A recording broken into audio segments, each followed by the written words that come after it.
El anciano Mason, guardián de uno de los más antiguos cementerios de Salem, mantenía una auténtica guerra contra las ratas.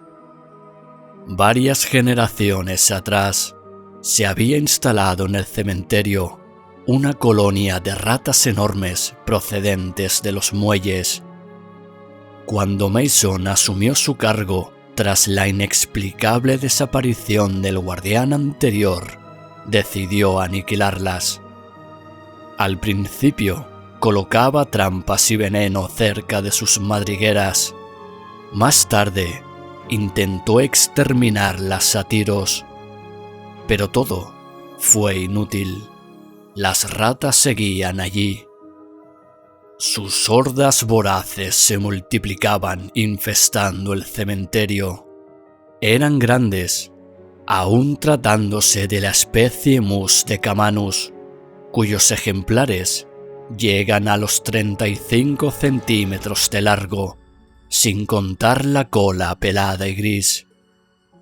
Mason las había visto grandes como gatos, y cuando los sepultureros descubrían alguna madriguera, comprobaban con asombro que por aquellas pútridas cavernas cabía tranquilamente el cuerpo de un hombre. Al parecer, los barcos que antaño atracaban en los ruinosos muelles de Salem debieron transportar cargamentos muy extraños. Mason se asombraba a veces de las proporciones enormes de estas madrigueras. Recordaba ciertos relatos fantásticos que había oído al llegar a la decrépita y embrujada ciudad de Salem. Eran relatos que hablaban de una vida embrionaria que persistía en la muerte, oculta en las perdidas madrigueras de la tierra.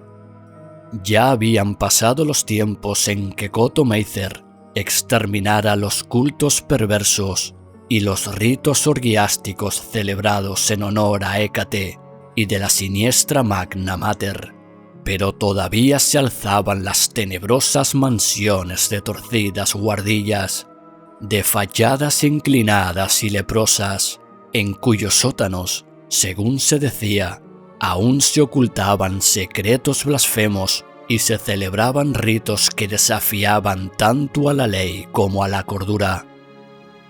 Moviendo significativamente sus cabezas canosas, los viejos aseguraban que en los antiguos cementerios de Salem había bajo tierra cosas peores que gusanos y ratas.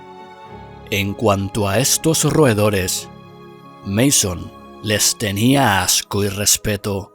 Sabía el peligro que acechaba en sus dientes agudos y brillantes, pero no comprendía el horror que los viejos sentían por las casas vacías, infestadas de ratas. Había escuchado rumores sobre criaturas espantosas que moraban en lo profundo y que tenían poder sobre las ratas, a las que agrupaban en ejércitos disciplinados.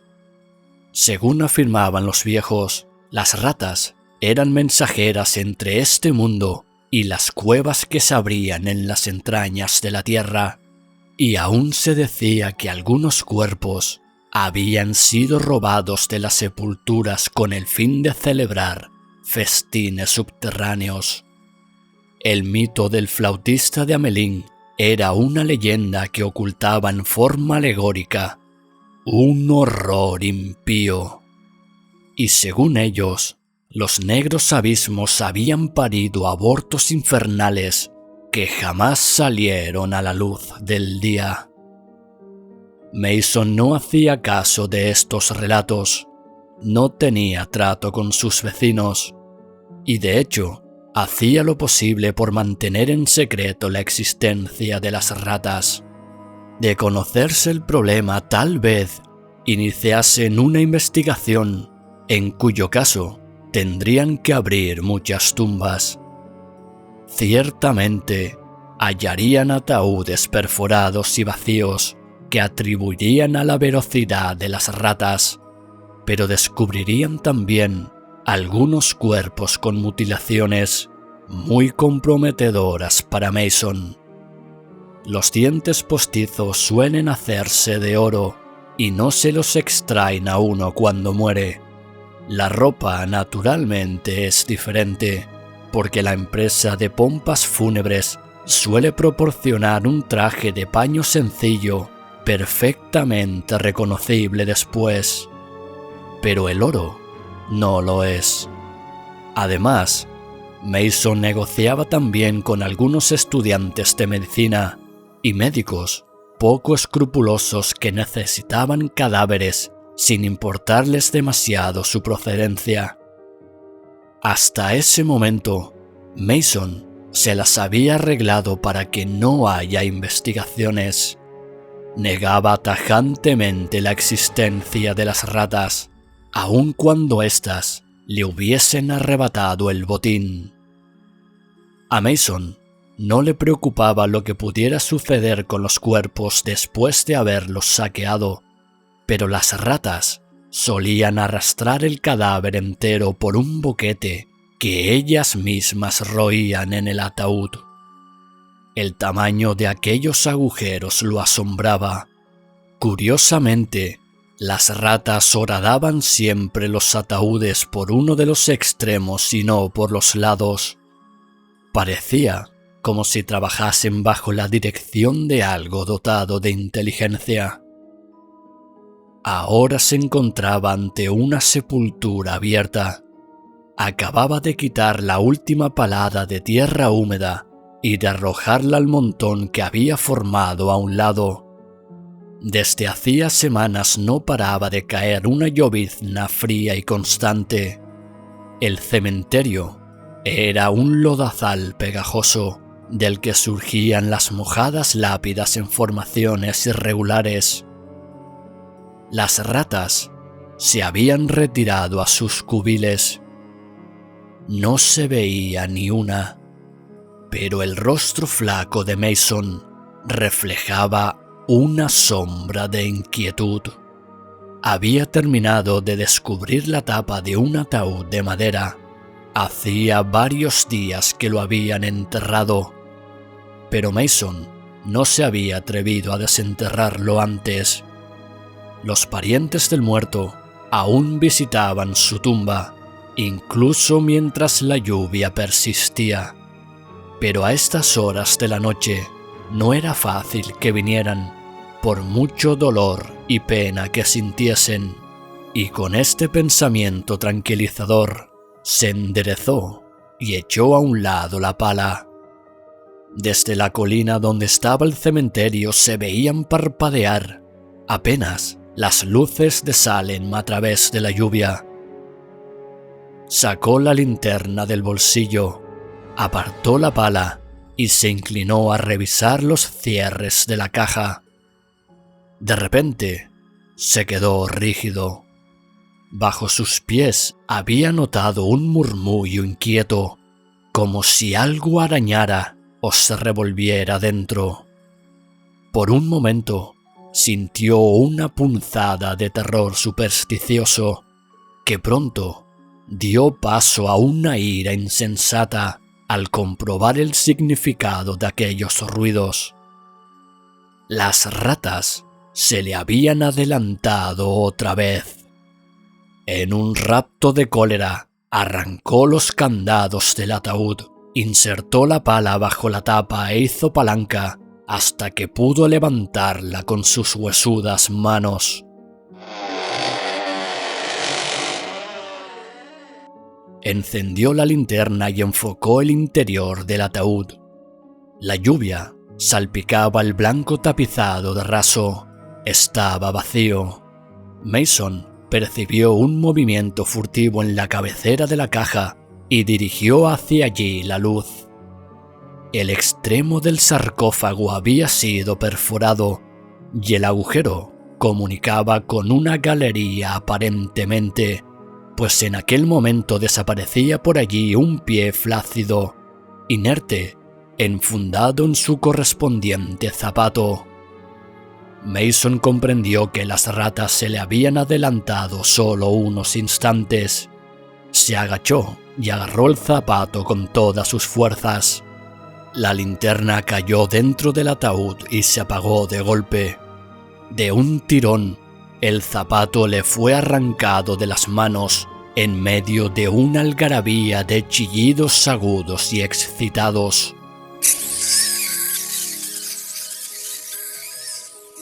Un momento después, había recuperado la linterna y la enfocaba por el agujero. Era enorme. Tenía que serlo, de lo contrario no habrían podido arrastrar el cadáver. Mason intentó imaginarse el tamaño de aquellas ratas capaces de tirar del cuerpo de un hombre. Llevaba su revólver cargado en el bolsillo, y esto le tranquilizaba. De haberse tratado del cadáver de una persona ordinaria, Mason habría abandonado su presa a las ratas antes de aventurarse por aquella estrecha madriguera. Pero recordó los gemelos de sus puños y el alfiler de su corbata, cuya perla debía ser indudablemente auténtica, y sin pensarlo más, se enganchó la linterna al cinturón y se introdujo por el boquete. El acceso era angosto. Delante de sí, a la luz de la linterna, podía ver cómo las suelas de los zapatos seguían siendo arrastradas hacia el fondo del túnel. Trató de arrastrarse lo más rápido posible, pero había momentos en que apenas era capaz de avanzar, aprisionado entre aquellas estrechas paredes de tierra. El aire se hacía irrespirable por el hedor del cadáver. Mason decidió que si no lo alcanzaba en un minuto regresaría. El terror empezaba a agitarse en su imaginación, aunque la codicia le instaba a proseguir. Y prosiguió, cruzando varias bocas de túneles adyacentes. Las paredes de la madriguera estaban húmedas y pegajosas. 2 veces oyó a sus espaldas pequeños desprendimientos de tierra. El segundo de estos le hizo volver la cabeza. No vio nada, naturalmente, hasta que enfocó la linterna en esa dirección. Entonces, observó que el barro casi obstruía la galería que acababa de recorrer. El peligro de su situación se le reveló en toda su espantosa realidad. El corazón le latía con fuerza, solo de pensar en la posibilidad de un hundimiento. Decidió abandonar su persecución, a pesar de que casi había alcanzado el cadáver y las criaturas invisibles que lo arrastraban. Pero había algo más en lo que tampoco había pensado. El túnel era demasiado estrecho para dar la vuelta. El pánico se apoderó de él por un segundo, pero recordó la boca lateral que acababa de pasar y retrocedió dificultosamente hasta allí. Introdujo las piernas hasta que pudo dar la vuelta. Luego comenzó a avanzar desesperadamente hacia la salida, pese al dolor de sus rodillas. De repente, una puntada le traspasó la pierna. Sintió que unos dientes afilados se le hundían en la carne y pateó frenéticamente para liberarse de sus agresores. Oyó un chillido penetrante y el rumor presuroso de una multitud de patas que se escabullían. Al enfocar la linterna hacia atrás, lanzó un gemido de horror. Una docena de enormes ratas lo observaban atentamente, y sus ojos malignos parpadeaban bajo la luz de la linterna. Eran deformes y grandes como gatos. Tras ellos, vislumbró una forma negruzca que desapareció en la oscuridad. Se estremeció ante las increíbles proporciones de aquella sombra. La luz contuvo a las ratas durante un momento, pero no tardaron en volver a acercarse furtivamente. Al resplandor de la linterna, Sus dientes parecían teñidos de carmesí. Mason forcejeó con su pistola, consiguió sacarla de su bolsillo y apuntó cuidadosamente. Estaba en una posición difícil. Procuró pegar los pies a las mojadas paredes de la madriguera para no herirse. Luego,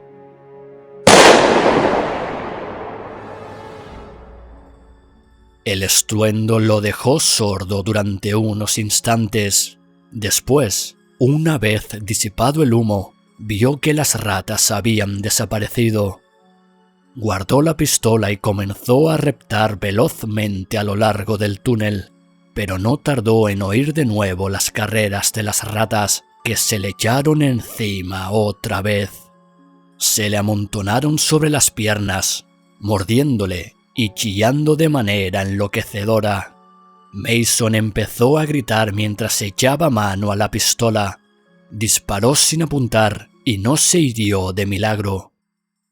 Esta vez, las ratas no se alejaron tanto. Mason aprovechó la tregua para reptar lo más rápido que pudo, dispuesto a hacer fuego a la primera señal de un nuevo ataque. Oyó movimientos de patas y alumbró hacia atrás con la linterna. Una enorme rata gris se paró en seco y se quedó mirándole, sacudiendo sus largos bigotes y moviendo de un lado a otro, muy despacio, su cola áspera y pelada. Mason disparó y la rata echó a correr. Continuó arrastrándose. Se había detenido un momento a descansar junto a la negra abertura de un túnel lateral, cuando descubrió un bulto informe sobre la tierra mojada un poco más adelante. Lo tomó por un montón de tierra desprendido del techo. Luego vio que era un cuerpo humano. Se trataba de una momia negra y arrugada, y vio, presa de un pánico sin límites, que se movía. Aquella cosa monstruosa avanzaba hacia él, y a la luz de la linterna vio su rostro horrible a poca distancia del suyo. Era una calavera descarnada, la faz de un cadáver que llevaba años enterrado, pero animada de una vida infernal. Tenía los ojos vidriosos, hinchados, que delataban su ceguera, y al avanzar hacia Mason, lanzó un gemido plañidero y entreabrió sus labios pustulosos, desgarrados en una mueca de hambre espantosa.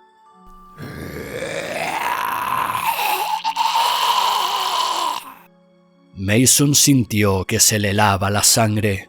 Cuando aquel horror estaba ya a punto de rozarle, Mason se precipitó frenéticamente por la abertura lateral. Oyó arañar en la tierra a sus pies y el confuso gruñido de la criatura que le seguía de cerca. Mason miró por encima del hombro, gritó y trató de avanzar desesperadamente por la estrecha galería. Reptaba con torpeza. Las piedras afiladas le herían las manos y las rodillas.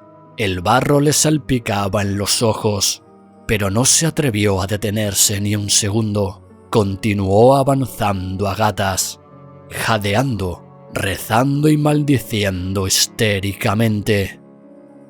Con chillidos triunfales, las ratas se precipitaron de nuevo sobre él, con la voracidad pintada en sus ojos.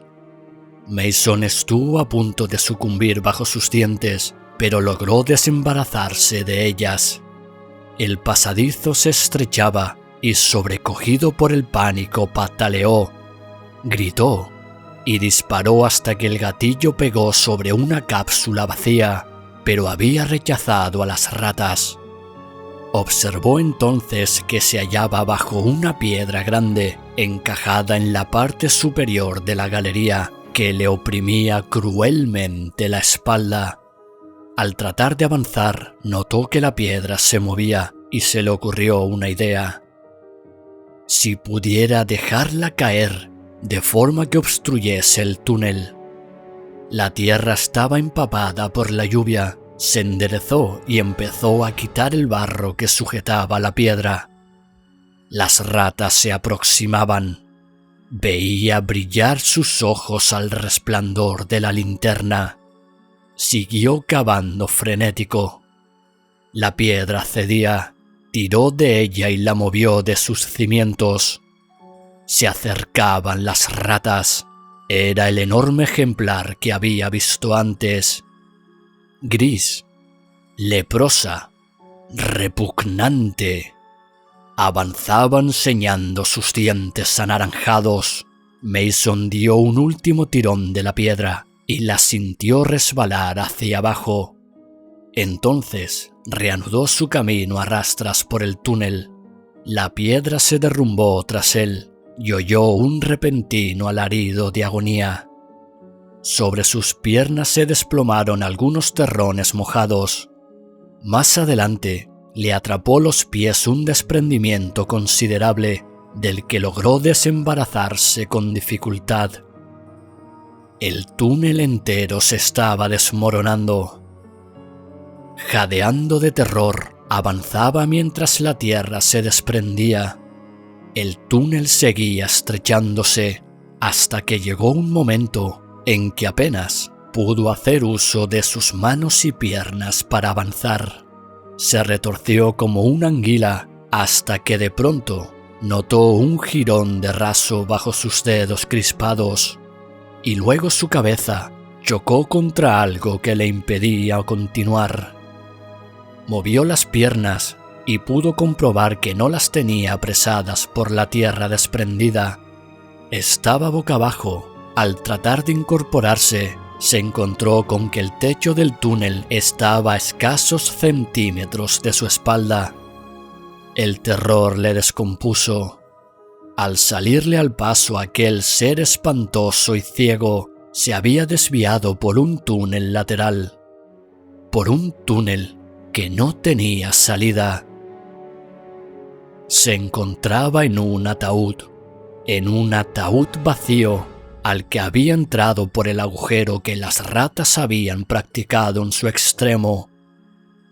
Intentó ponerse boca arriba, pero no pudo.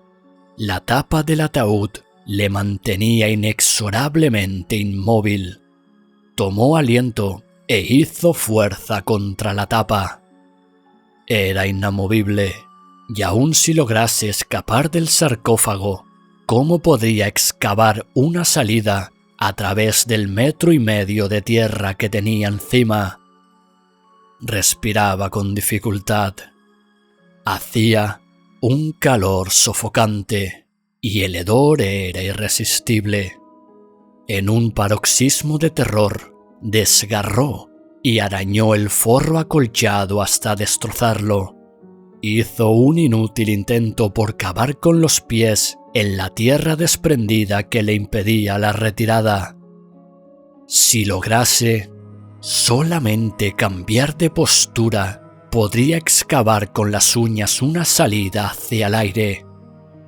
Hacia el aire. Una agonía candente penetró en su pecho. El pulso le dolían los globos oculares.